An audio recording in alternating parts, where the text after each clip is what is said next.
Au milieu du lac, ce rail culminera bientôt à 45 mètres de hauteur.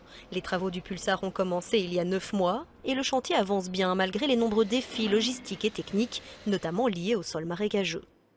Il a fallu construire une digue, assécher le lac et battre des pieux pour supporter le poids de cette attraction. L'autre défi, la puissance de cette attraction. C'est 1,2 MW qu'on peut comparer à une rame de métro.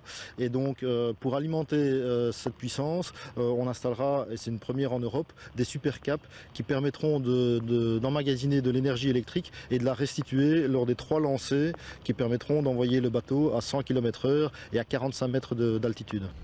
Cette première mondiale, imaginée par une société allemande, propulsera un bateau de 10 tonnes à 100 km/h, un condensé de sensations différentes pour les amateurs du genre, en 70 secondes.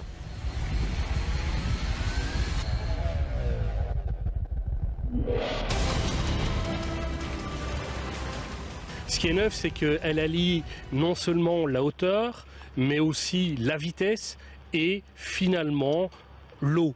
Et ça, c'est quelque chose de totalement innovant, d'avoir ces 3 éléments qui sont liés les uns aux autres dans une attraction. L'investissement s'élève à 8,5 millions d'euros, de quoi faire oublier les mésaventures du Vertigo, une autre attraction fermée peu de temps après son inauguration. En 2006, nous avons installé le Vertigo.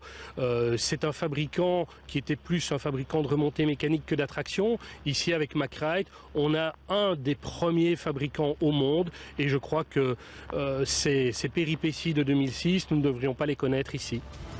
Une fois terminée, l'attraction sera testée durant 1 mois environ, le temps nécessaire pour une première mondiale, avant une ouverture au printemps.